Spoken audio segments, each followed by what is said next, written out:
Ça vous dirait d'acheter un X5? Avant ça serait quand même pas mal de s'intéresser un petit peu à l'histoire de ce véhicule, non? D'abord, faut savoir que ce véhicule a été produit de 1999 à 2006 par le constructeur BMW. Le X5 E53 était le premier SUV de la marque. Il a été conçu pour offrir une expérience de conduite optimale, associée à une sécurité irréprochable. À l'époque, c'était un petit peu le véhicule haut de gamme de chez BMW et il associait luxe et sportivité. Il a été lancé en 1999 avec deux choix de moteurs, essence et diesel. Il y avait deux moteurs essence, un 3 litres de 231 chevaux, c'est le mien, et un 4 litres 4 V8 de 286 chevaux. Le moteur diesel était quant à lui un 3 litres de 184 chevaux. Tous les moteurs pouvaient disposer d'une boîte de vitesse automatique à 5 rapports.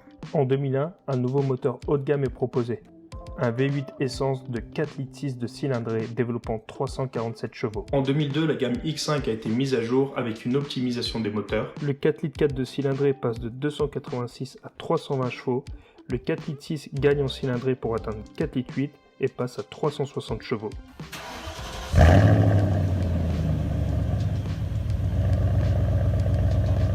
Le moteur diesel a été aussi mis à jour avec une puissance optimisée à 218 chevaux. Donc tout ça, c'est les phases 2. Le X5, il a été conçu pour offrir une expérience de conduite exceptionnelle, sur route comme dans les chemins.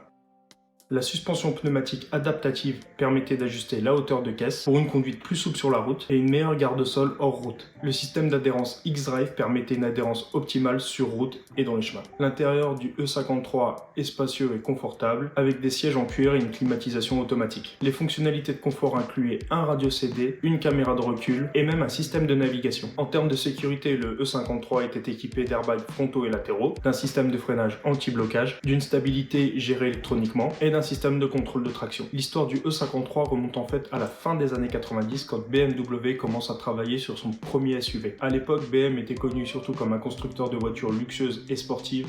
La construction d'un SUV, c'était plutôt risqué du coup. Cependant, ils ont décidé de relever le défi et en 1994, un groupe de travail a été chargé d'étudier la faisabilité d'un SUV. Les ingénieurs ont travaillé sur plusieurs prototypes et ont présenté un projet final au conseil d'administration de BMW en 1996. Et le conseil d'administration a donné son feu vert, let's go pour la production du E53. Le développement du X5 E53 a commencé dès 1996 avec pour objectif de créer et proposer à la vente un SUV offrant les mêmes qualités de conduite, la même expérience de sportivité qu'un véhicule de luxe classique. Sur le papier, ça semblait compliqué parce que ce SUV devait offrir une expérience de conduite digne des plus grandes sportives de chez BMW.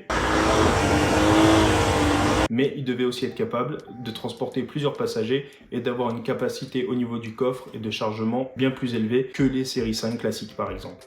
Le concept E53 a été dévoilé pour la première fois en 1999 au salon de l'auto de Détroit, où il a reçu un accueil positif de la part des médias et du public. La production a commencé la même année avec le financement de deux moteurs essence et un diesel. Le X5 E53 a largement été reconnu comme une réussite, avec des critiques élogieuses sur son design, son confort, sa qualité de conduite et sa polyvalence. Au fil des ans, BMW a continué à améliorer la voiture avec des mises à jour de moteur et des fonctionnalités de confort et de sécurité. En 2006, la production du X5 E53 prend fin pour être remplacé par le X5 E70. Au total, c'est plus de 600 000 unités du X5 E53 qui ont été produites, ce qui en fait l'un des SUV les plus populaires et les plus réussis de BMW à ce jour. Aujourd'hui, ce SUV est considéré comme un classique de l'histoire automobile. Il est apprécié par les amateurs des voitures du monde entier pour son design élégant, ses performances de conduite et sa grande polyvalence.